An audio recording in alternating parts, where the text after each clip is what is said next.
dar una mirada al periódico, usted seguramente encontrará historias de violencia, crimen, inmoralidad, el mal fuera de control. Pero entonces, ¿en dónde está Dios cuando la gente comete maldad? ¿Y qué es lo que Él está haciendo al respecto? Bueno, le invito a considerarlo a continuación en Gracia a Vosotros.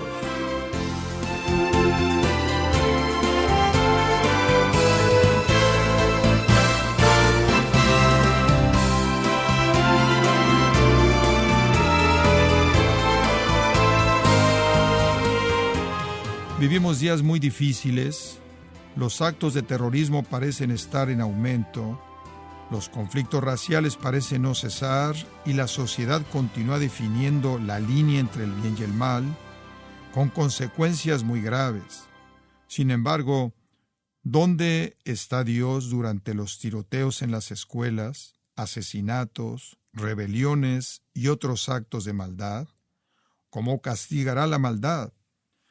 John MacArthur explica cómo Dios responde al mal y cómo Él lo detiene. A continuación, con el mensaje cómo Dios restringe la maldad en la sociedad. Este es un mensaje del pastor John MacArthur, traducido y predicado en español para el mundo de habla hispana. Quiero animarlos a todos ustedes en esta mañana. Quiero colocarlo en un contexto bíblico. Estamos comprometidos con las Escrituras, con la palabra de Dios, y quiero hablar a partir de la Biblia como siempre lo hacemos y quizás dar una perspectiva acerca de lo que usted hace que quizás nunca antes había escuchado. Pero tenemos que comenzar con la realidad y esa realidad es esta. La Biblia, de manera clara, enseña cómo es la naturaleza humana. No hay duda al respecto. Todas las personas son pecadores. No son tan malos como podrían ser, no son tan malos como otros, pero todos son pecadores. No hay una sola excepción según las Escrituras. Toda persona nace en pecado. La naturaleza de pecado es transmitida a partir de sus padres y se remonta a Adán y Eva. Cuando Adán y Eva cayeron, su disposición cambió. Y después todo lo que ha venido desde Adán y Eva, todo ser humano que jamás ha nacido en la historia del mundo ha nacido como pecador, transmitido a partir de los padres originales. ¿Quiere prueba? Todo mundo muere. Todo mundo muere. No solo todo mundo muere, sino que todo mundo se enferma, todo mundo tiene problemas, pero todo mundo muere. El Antiguo Testamento dice, el alma que pecare, morirá. El Nuevo Testamento dice, la paga del pecado es la muerte. Las Escrituras son claras en este punto. Los bebés en el vientre mueren. Millones de ellos son abortados. Los infantes que acaban de morir simplemente mueren. Mueren en una cuna, mueren en la seguridad del hogar de una familia. Niños pequeños mueren debido a accidentes, mueren por enfermedades. Estos pequeños mueren antes de que hayan cometido cualquier transgresión deliberada contra Dios, antes de que hayan violado la ley de Dios de manera consciente, de que hayan cometido iniquidades o pecados. ¿Por qué mueren? La realidad de la muerte está en la médula de la humanidad. Mueren porque el principio de la muerte reside en todo ser humano debido a que todos somos pecaminosos. Morimos todos nosotros porque hemos heredado la naturaleza de pecado universal por parte de nuestros padres pecaminosos e inclusive puede producir muerte antes de que pequemos de manera consciente. La realidad del pecado universal es demostrada por la muerte universal. Todos morimos. El mundo avanza, todos lo vemos, estamos viviendo en una explosión increíble de tecnología como nunca antes habríamos imaginado, inclusive hace 50 años atrás. El mundo avanza científicamente, avanza tecnológicamente, avanza intelectualmente, educativamente, materialmente, pero todo ese avance no cancela la muerte y no vence la fuerza masiva de pecado en todo corazón humano. De hecho, entre más avanzamos, más armas tienen los pecadores y más devastadoras son esas armas. Hay más y más maneras que están disponibles para expresar la corrupción pecaminosa. La fuerza más letal en el mundo no es la naturaleza, ni los vientos, ni las lluvias, ni los terremotos. La fuerza más peligrosa no son los animales, la jungla. La fuerza más peligrosa y más letal son los humanos. Pueden planear la maldad. Pueden dañar. No son como los animales que matan porque están diseñados para matar. Así es como la cadena alimenticia funciona. Los humanos están diseñados para dar vida. pero son sumamente inteligentes para crear muerte. La Biblia dice que todos hemos pecado. Todos pecaron. De hecho, si usted regresa al principio del libro de Génesis, usted lee esto. Y Jehová vio que la maldad de los hombres era grande sobre la tierra y que todo deseo de los pensamientos del corazón del hombre era de continuo solamente el mal. La tierra se corrompió porque toda carne había corrompido su camino sobre la tierra, y la tierra estaba llena de violencia. Tenemos la creación de Adán y Eva en los capítulos 1 y 2. Ya cuando llega usted al capítulo 6, lo único que hay en el mundo es corrupción. Dios envía un diluvio universal, ahoga la raza humana, deja a 8 personas y comienzan de nuevo. Más corrupción. De hecho, el profeta Jeremías describe el corazón humano así: engañoso es el corazón más que todas las cosas y perverso. Y yo, Jehová, escudriño el corazón. Dios está diciendo, es impío y lo sé, lo veo. Algunas personas dicen, bueno, no, la gente es básicamente buena, es el ambiente lo que hace que hagan cosas malas.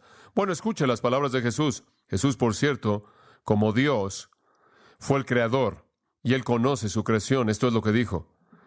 Porque lo que sale del hombre es lo que contamina al hombre. Porque de dentro del corazón del hombre salen los malos pensamientos, actos de inmoralidad sexual, robos, impiedad, homicidios, adulterios, avaricia, impiedad, como también engaño, envidia, calumnia, orgullo y necedad. Todas estas maldades proceden de adentro y contaminan al hombre. El problema no está fuera de nosotros, el problema está adentro de nosotros. En Romanos capítulo 3, y si usted tiene su Biblia ahí, puede pasar ahí, me puede acompañar.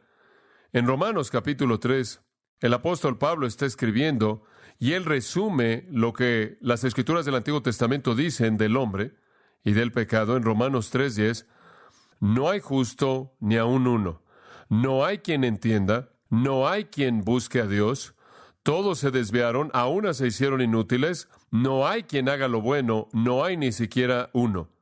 Sepulcro abierto es su garganta, con su lengua engañan. Veneno de áspides hay debajo de sus labios. Su boca está llena de maldición y de amargura. Sus pies se apresuran para derramar sangre, quebranto y desventura hay en sus caminos, y no conocieron camino de paz. No hay temor de Dios delante de sus ojos. Esta es una serie de afirmaciones tomadas del Antiguo Testamento en donde Dios define la naturaleza del hombre. No hay uno que sea justo, no hay uno que de manera genuina haga el bien que agrada a Dios. Peligrosos, somos como serpientes venenosas. Nuestras bocas están llenas de maldición y amargura. Los pies están prontos para derramar sangre, destrucción y miseria en el camino. Esa es una descripción bíblica. Esa es la descripción divina del hombre. La humanidad es mala en naturaleza y peligrosa.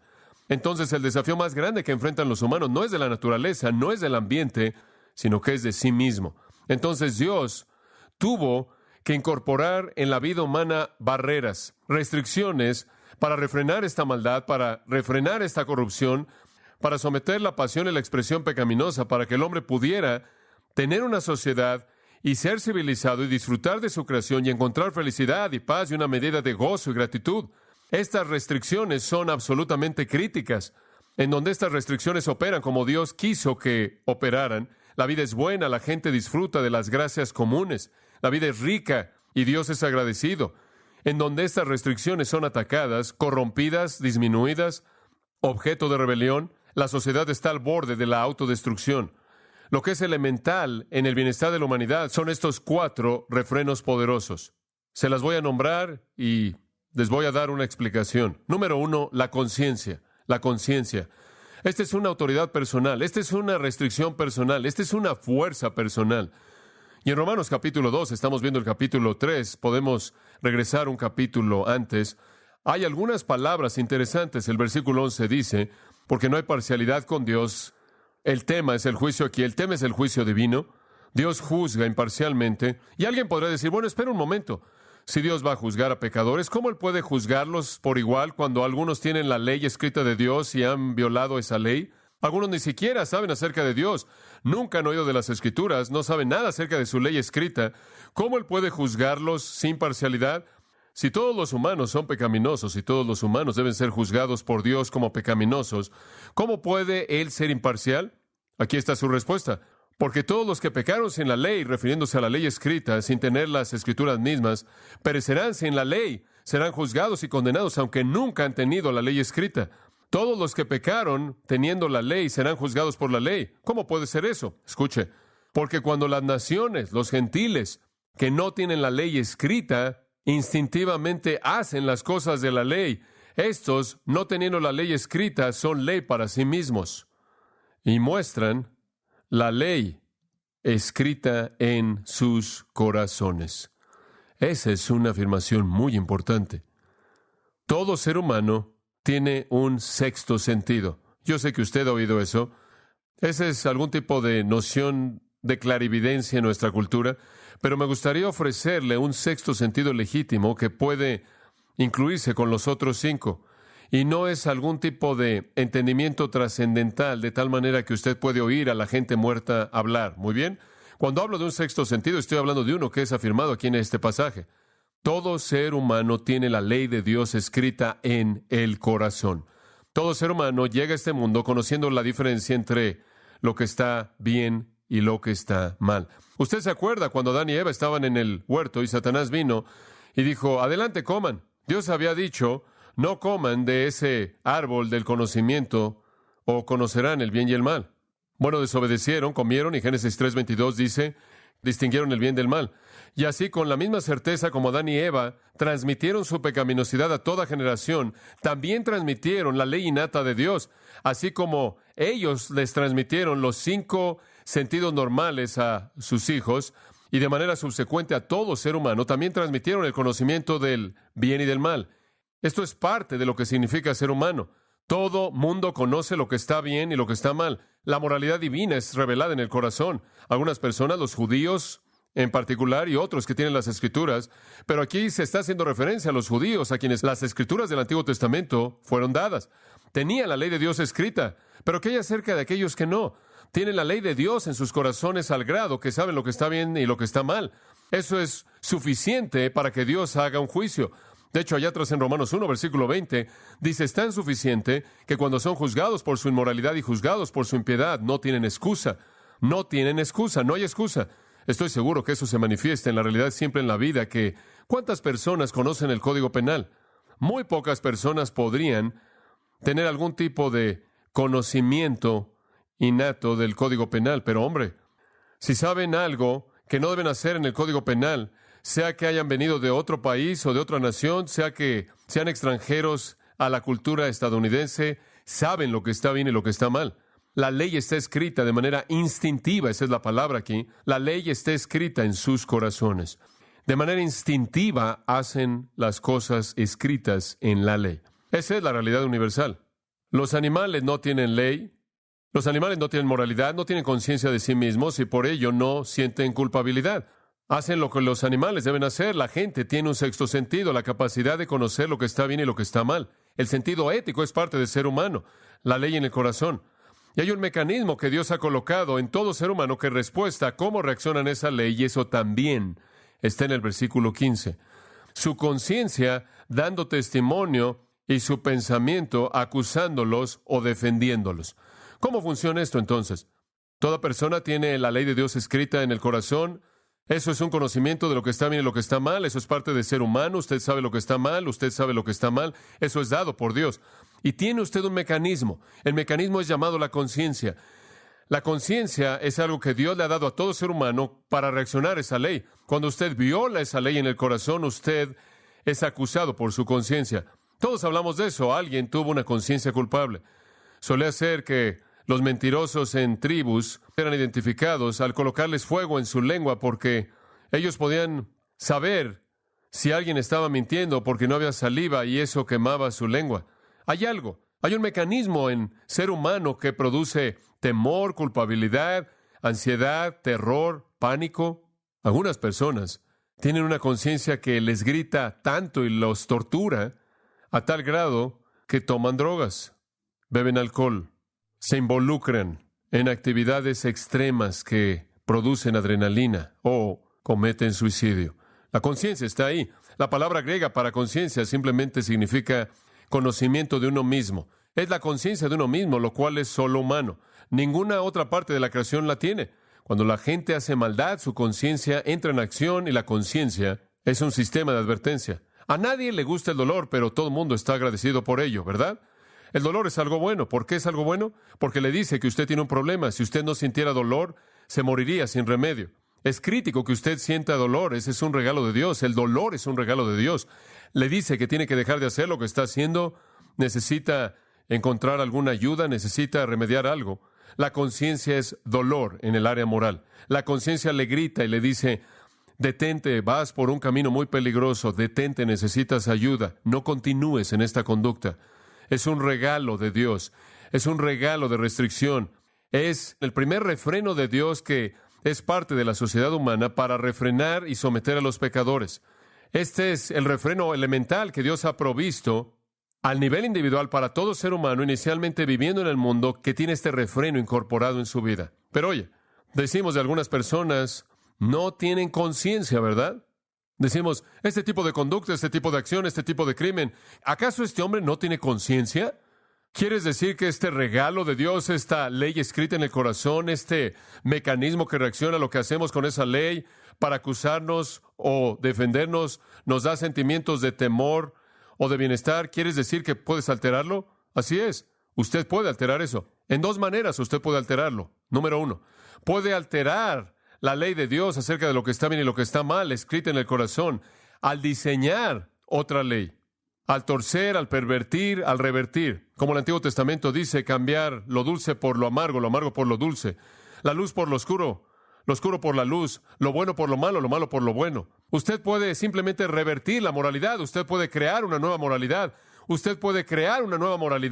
y después lo que sucede es que la conciencia inmediatamente se confunde, porque conforme esa preparación, esa manera de pensar sigue, y escúcheme, sigue y se lleva a cabo en la cultura, en los sistemas educativos, en los medios masivos de comunicación, domina la cultura y está informando a millones de jóvenes que terminan con una moralidad torcida que va en contra de la moralidad que Dios ha establecido en su corazón, y hay un cambio que se lleva a cabo. Y lo que sucede es que la conciencia es solo un mecanismo que responde a su sistema de creencias, y cuando su sistema de creencias es pervertido, su conciencia se confunde de manera total.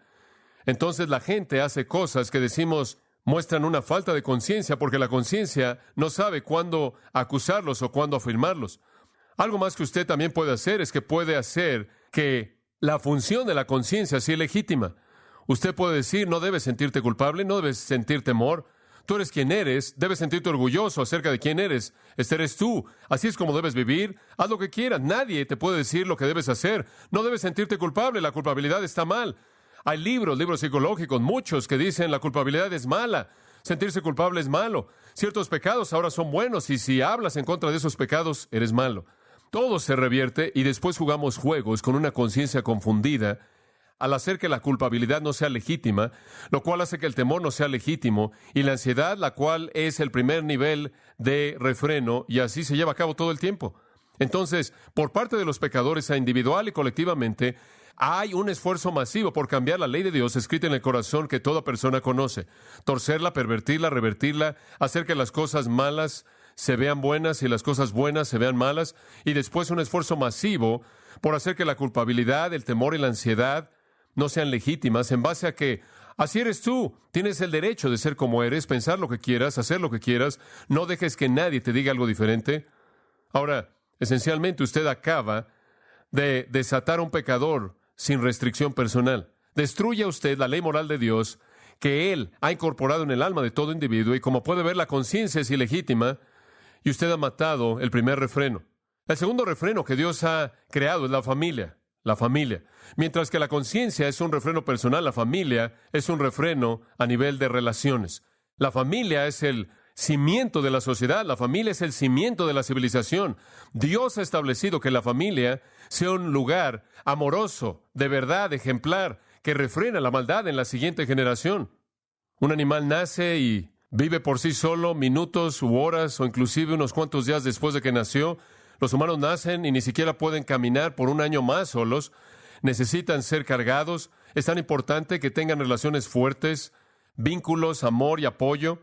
Y ni siquiera usted los deja solos en casa, quizás hasta que ya están saliendo de la adolescencia.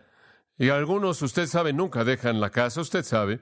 ¿Por qué Dios los mantiene en una familia por tanto tiempo? Cuando un caballo nace, vive por sí mismo de inmediato, porque necesitan aprender a ser refrenados, porque lo que ha nacido en esa familia es un nuevo pecador con el que tiene que lidiar la sociedad, una nueva criatura caída con la cual la sociedad tiene que lidiar, un nuevo corazón que es engañoso sobre todas las cosas y perverso. ¿Quién lo puede conocer? Eso tiene que ser refrenado. Eso tiene que ser refrenado. Se tienen que establecer barreras. Entonces la familia se vuelve la institución dada por Dios para la formación de pecadores refrenados. Vuelvo a decir eso. La familia se convierte en la institución dada por Dios para la formación de pecadores que refrenan su pecado, quienes mediante moralidad y sabiduría multigeneracional, con instrucción y disciplina en amor, se desarrollan en buenos ciudadanos que benefician a otros, disfrutan la creación de Dios y están agradecidos con Él. Vuelvo a repetir eso.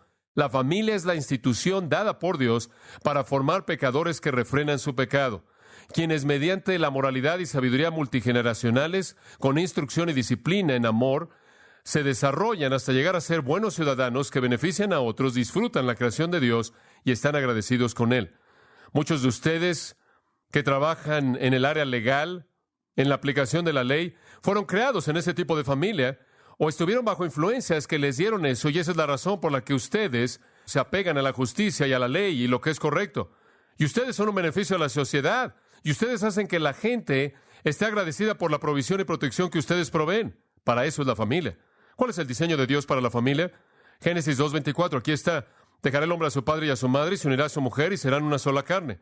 Un hombre y una mujer en una unión de por vida, de por vida. ¿Y qué responsabilidad tienen? Fructificarse, multiplicarse, llenar la tierra, tener bebés, hijos, producir familias. Ese es el cimiento de la sociedad, de la civilización.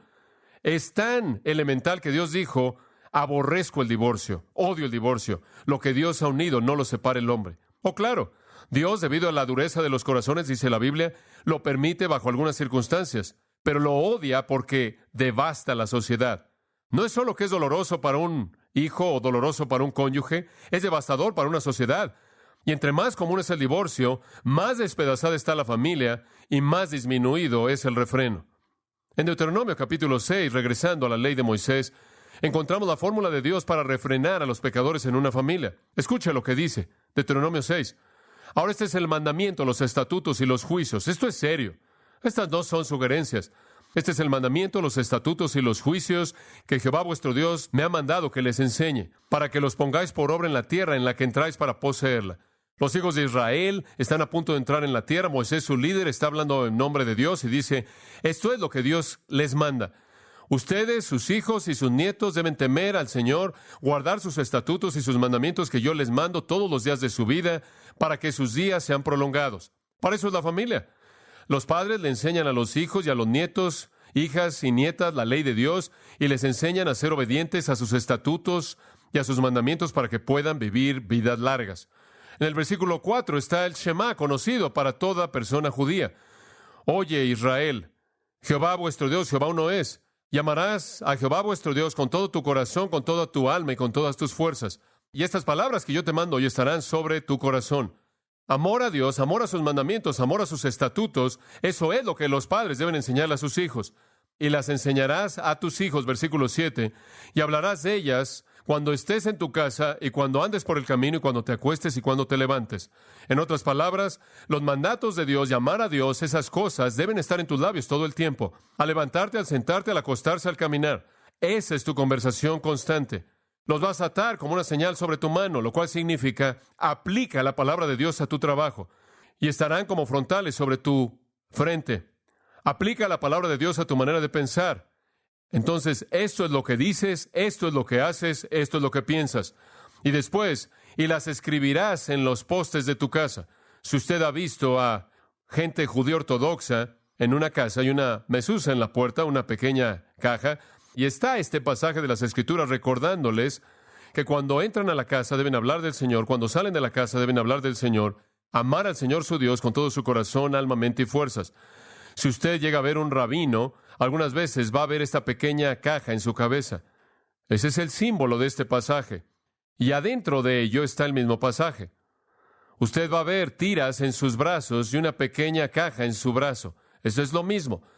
Y lo tiene ahí como un símbolo del hecho de que esté trabajando, o esté pensando, o esté hablando, en donde quiera que esté, es siempre acerca de Dios y su ley, amarlo con todo su corazón.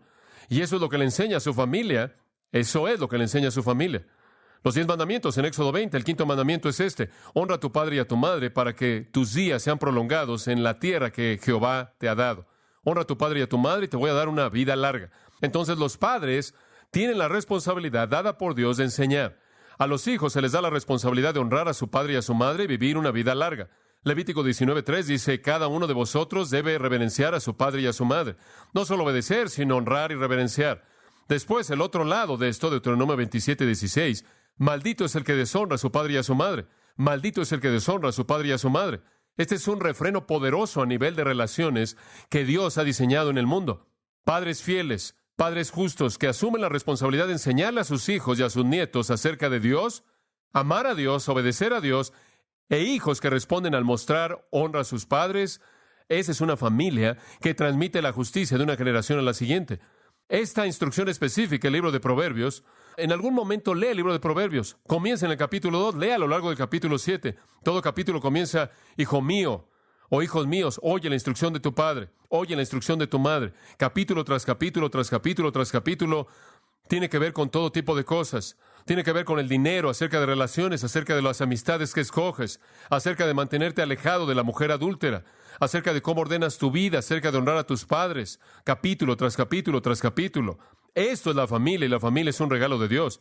¿Ahora han notado que sus pequeños pecadores realmente no se someten a esto? Ciertamente, los 4 que nacieron en nuestra familia no fueron así. Entonces la Biblia da una fórmula para mantenerlos obedeciendo, haciendo que se sujeten. Escuche esto, Proverbios 13:24. El que detiene la vara a su hijo aborrece, pero el que lo ama lo disciplina desde temprano. Disciplinar. Sé que esa es una mala palabra, pero resulta ser bíblica. Escuche Proverbios 19:18. Disciplina a tu hijo mientras que hay esperanza y no desees su muerte. Los hijos indisciplinados mueren jóvenes. Escuche Proverbios 22:15. La necedad está ligada en el corazón del muchacho, mas la vara de la disciplina la alejará de él. Proverbios 23:13. No retengas la disciplina del hijo, porque lo disciplinarás con vara y no morirá. Lo vas a disciplinar con vara, escuche esto, y rescatarás su alma. Proverbios 29:15.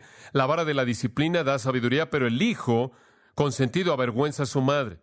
Y esa es una fórmula simple.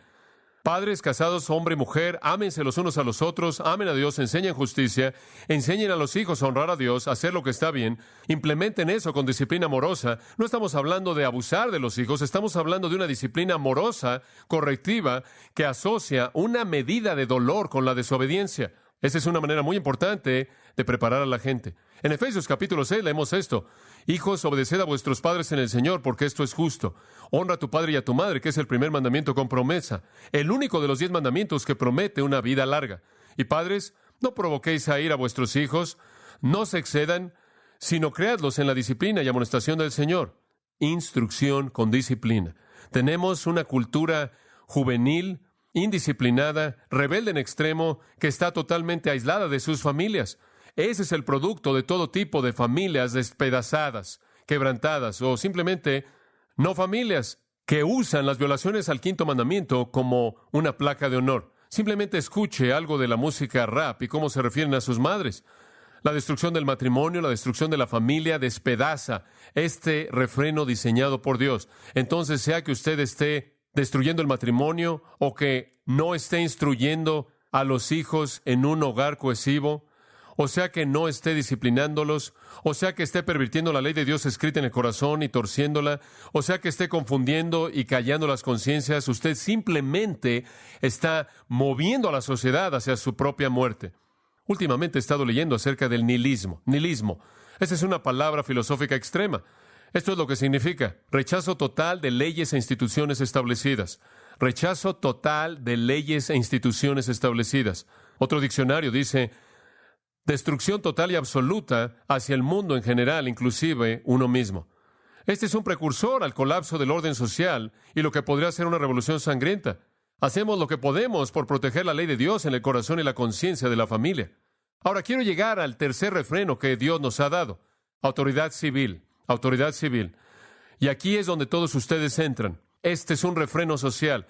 Este es un refreno social. Bíblicamente, el deber primordial de la autoridad civil, si usted ve la Biblia, el Antiguo y Nuevo Testamento, no es caridad, no es economía. El deber primordial de la autoridad civil es el bienestar moral de sus ciudadanos.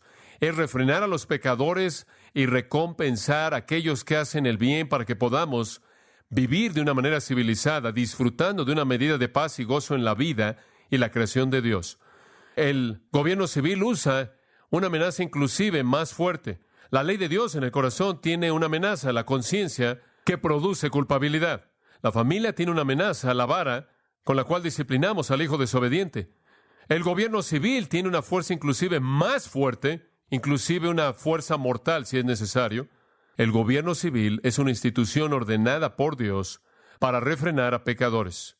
En 1 de Pedro, quien estaba escribiendo esta carta a creyentes que estaban siendo matados por el gobierno, martirizados por aquellos que odiaban el cristianismo y el evangelio cristiano, él está escribiendo a personas que están por entregar su vida por lo que creían. Y escuche lo que dice, 1 de Pedro 2:13. Por causa del Señor, someteos a toda institución humana. ¡Wow! Por causa del Señor, someteos a toda ktisis. Es la palabra griega. No significa realmente una institución humana en ese sentido, porque la palabra nunca es usada en la Biblia, a menos de que se esté refiriendo a algo que Dios ordenó. Debería decir a toda institución ordenada por Dios, sea a un rey, común en autoridad, o a oficiales. El llamado aquí es a someterse. Sométanse. Al individuo, Dios le ha dicho, sométete a la ley de Dios y a tu conciencia. Al hijo, sométete a la ley de Dios y a tus padres. A los ciudadanos, sométete a la ley de Dios conforme es implementada por las autoridades civiles. Sométete. Y en este caso, él dice, sea al rey. Y vamos a comenzar con eso. El mundo entero tenía reyes. No habían democracias en el mundo antiguo. No había ninguna democracia, realmente hasta el experimento estadounidense. Todo el mundo sabía lo que era vivir bajo una autoridad civil, bajo su gobierno unilateral, lo cual era tan benevolente como era el gobernante. Podía ser mitigado o refrenado por varias agencias, pero en el caso de aquellos a quienes Pedro está escribiendo, este es un tipo violento y agresivo de brutalidad que es característico del mundo romano, pero aún así debemos someternos al que esté en autoridad. Después, en el versículo 14, ya los gobernadores, la palabra es egegemosin, de la cual obtenemos egegemonía.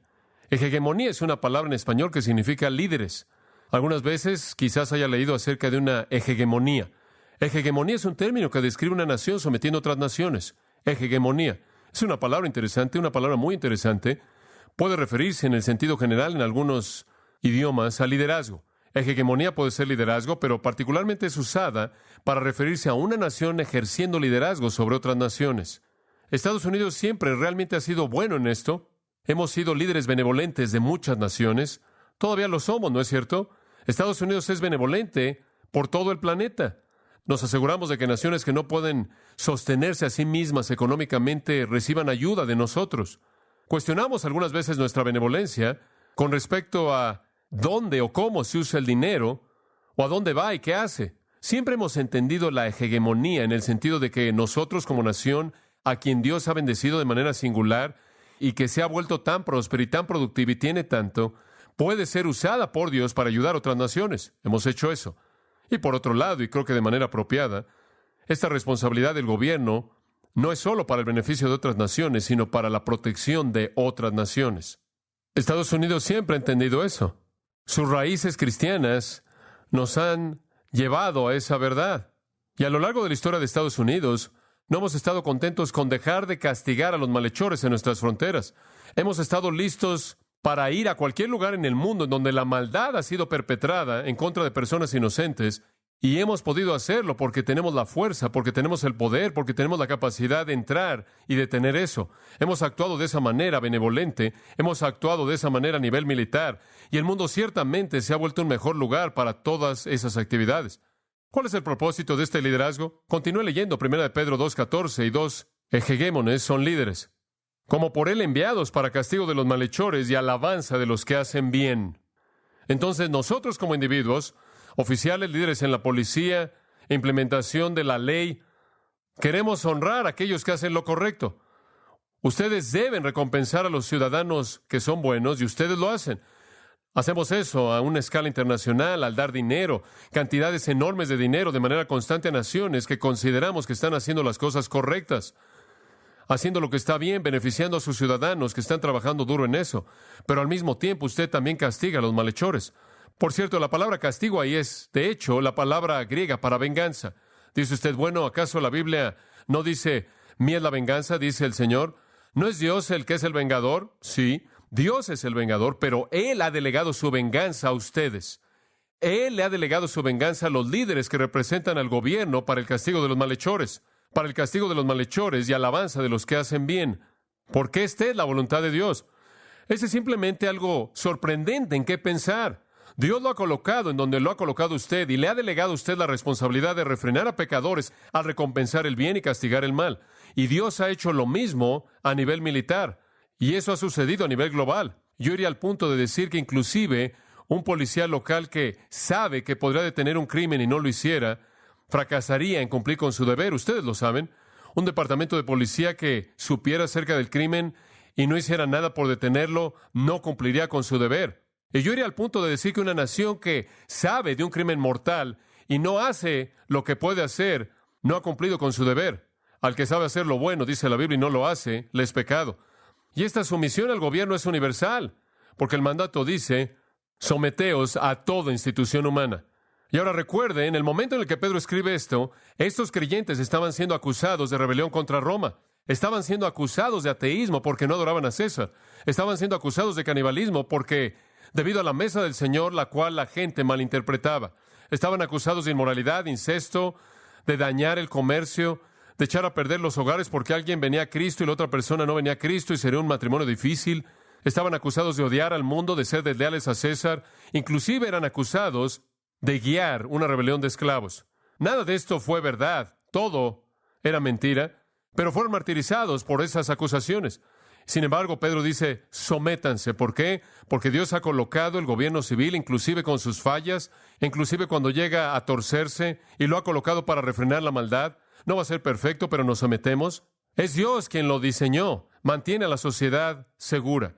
Y yo creo inclusive, al mirar atrás históricamente, tenemos que preguntarnos si hemos ayudado y hemos apoyado algún tipo de revolución en algún lugar en el mundo, algún tipo de movimiento antiley, inclusive en nuestro propio país, cualquier tipo de rebelión, sea si el resultado es inclusive mejor. Aquellos que tienen el poder para refrenar la maldad deben hacerlo. Y Dios le ha dado ese poder a las autoridades civiles. Romanos 13, y todo eso en cierta manera fue una introducción. Simplemente quiero ver Romanos 13 por un minuto. Romanos 13 es un pasaje crítico de este tema. Romanos 13, y simplemente voy a leer unos cuantos versículos al principio. Sométase toda persona a las autoridades superiores, porque no hay autoridad sino de parte de Dios, y las que hay por Dios han sido establecidas. De modo que quien se opone a la autoridad, a lo establecido por Dios, resiste, y los que resisten acarrean condenación para sí mismos, porque los magistrados no están para infundir temor al que hace el bien, sino al malo. ¿Quieres, pues, no temer la autoridad? Haz lo bueno y tendrás alabanza de ella, porque es servidor de Dios para tu bien. Pero si haces lo malo, teme, porque no en vano lleva la espada, pues es servidor de Dios, vengador para castigar al que hace lo malo. Por lo cual es necesario estarles sujetos, no solamente por razón del castigo, sino también por causa de la conciencia. Ahora, de nuevo, usted está hablando de un periodo de tiempo cuando Pablo escribió esas palabras a los cristianos que vivían en una monarquía absoluta con muchos impuestos en ocupación militar. Habían 60 millones de esclavos. Los cristianos y los judíos eran vistos como extranjeros, enemigos, indignos, sin privilegios. Sin embargo, la instrucción, toda persona debe estar en sujeción a las autoridades gobernantes. Toda persona. Literalmente nos sometemos a todos los representantes de la autoridad civil. ¿Por qué? Por varias razones. Sigue el razonamiento. Razón número 1, el gobierno civil es por decreto divino. No hay autoridad sino de parte de Dios, y las que hay por Dios han sido establecidas. Él está hablando acerca de autoridad en general. Él no está promoviendo una monarquía o democracia o república o cualquier otra forma de gobierno en sí mismo. El gobierno como entidad, existiendo en cualquier forma, es un regalo de Dios para refrenar la maldad. Ninguna forma especial es promovida en ningún lugar en las Escrituras. autoridades superiores, los que sean, las que existen, son establecidas por Dios. Eso no significa que toda persona en la autoridad tiene algún derecho divino. Decir, como a los reyes les gustaba decir, bueno, esto significa que tenemos un derecho divino y vamos a elevarnos sobre todos los mortales y podemos hacer lo que queramos como si fuéramos Dios. En absoluto. Significa que el gobierno como una entidad en cualquier forma es una institución de Dios. El gobierno civil es tan indispensable que en el momento cuando deja de existir, inmediatamente vuelve a existir en una forma diferente. No puede haber ningún periodo de tiempo en el cual no haya autoridad civil. Si hubiera un momento en el que el gobierno fuera quitado y la autoridad está ausente, la corrupción del corazón humano explota en una fuerza mortal. Todos lo sabemos. Entonces el gobierno civil es por decreto divino. En segundo lugar, la resistencia a la autoridad civil es rebelión contra Dios.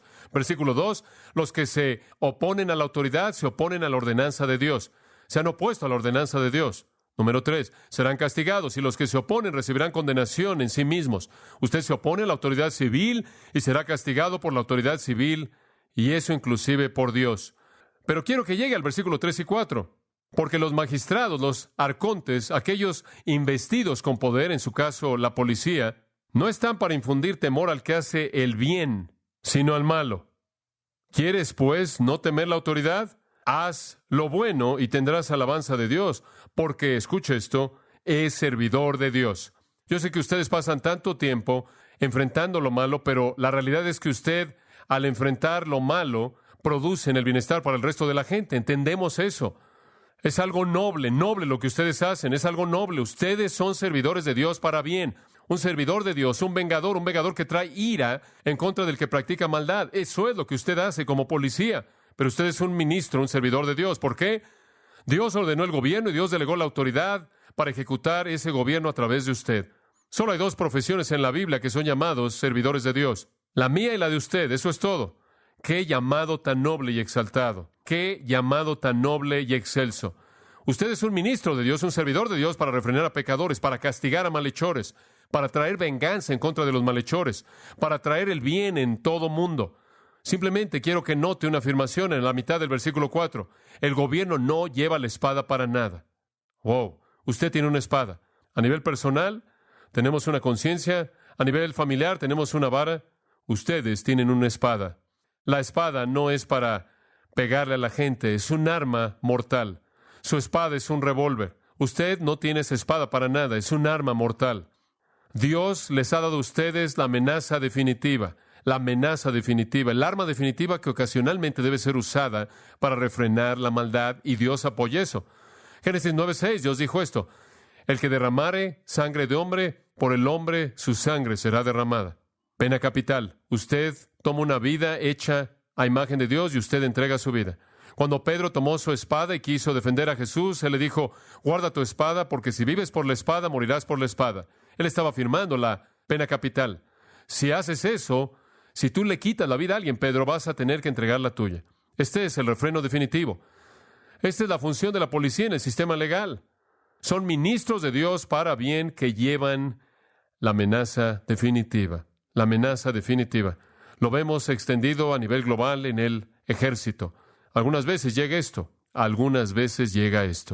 Recuerde esto, Dios mismo envió un diluvio para ahogar a una generación entera de pecadores. Este es un llamado alto. No necesitamos temerlos, los honramos.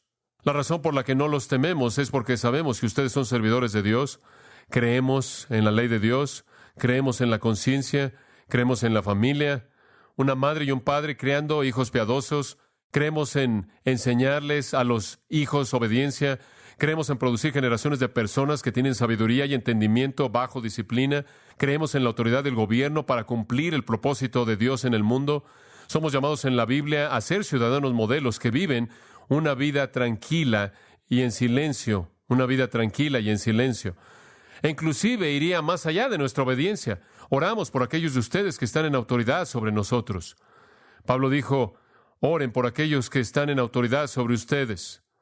Versículo 6, los gobernadores son servidores de Dios. Los gobernadores son servidores de Dios, están en el lugar de Dios.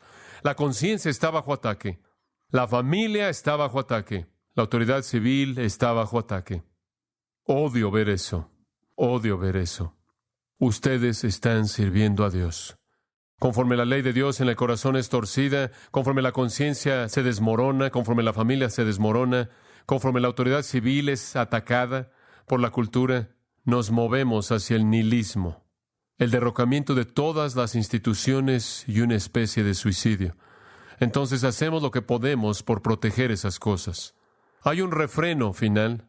El refreno final es la iglesia, la iglesia. Ese es un refreno espiritual. Y cuando hablo de la iglesia, estoy hablando de la iglesia organizada, porque hay muchas iglesias falsas y mucha religión falsa, como todos ustedes bien lo saben. Estoy hablando de verdaderos cristianos, de creyentes verdaderos. Lo que nos hace un refreno es que Dios ha llevado a cabo una obra en nosotros que es interna. El trabajo del policía es externo. El trabajo de la familia es externo en el sentido de que aplica fuerza a nivel externo. Inclusive la conciencia es una especie de mecanismo externo. La cura verdadera para los problemas en el mundo es cambiar a los seres humanos desde adentro, porque ahí es de donde viene todo el pecado. Y eso es lo que el Evangelio de Jesucristo hace. Si alguno está en Cristo, nueva criatura es. Las cosas viejas pasaron, todas son hechas nuevas. Si ustedes perciben que somos diferentes, no es solo porque la conciencia está operando y la familia hizo algunas cosas en algunos casos. En muchos casos no fue así. No es porque les tenemos miedo. Es porque hay un refreno interno que está dominando nuestro interior. En el lenguaje de la Biblia, hemos recibido un nuevo corazón y un nuevo espíritu y una nueva disposición. Y nos hemos convertido en nuevas criaturas en Cristo Jesús. El Espíritu de Dios ha llevado a cabo un milagro y nos ha cambiado por dentro de tal manera que amamos a Dios y amamos a otros. Y amamos la verdad y amamos las instituciones de Dios. Nos hemos convertido en el verdadero refreno porque tenemos el mensaje que cambia corazones. Me encanta. Pocos domingos pasan cuando alguien no se me acerca y se presenta y dice: acabo de salir de la cárcel, vine a Cristo. Quizás él estaba leyendo o escuchando, hace ya un tiempo que salí de la prisión y el Señor me salvó y quiero ser parte de tu iglesia. Esta iglesia tiene muchas personas que han sido redimidas por dentro, en el interior. Cuando esa verdadera transformación se lleva a cabo en el corazón, eso es lo que Jesús quiso decir cuando dijo: has nacido de nuevo, es un nuevo nacimiento. Usted se convierte en una nueva persona. La salvación de Dios hace nuevos corazones. El poder de Dios entonces viene desde adentro, venciendo esa corrupción. No que somos perfectos, pero tenemos nuevos deseos, nuevos anhelos, nuevas aspiraciones, nuevas esperanzas y nueva dirección. La iglesia entonces ofrece el refreno definitivo: un corazón transformado. La obra de Dios en la salvación es la gran obra de refreno.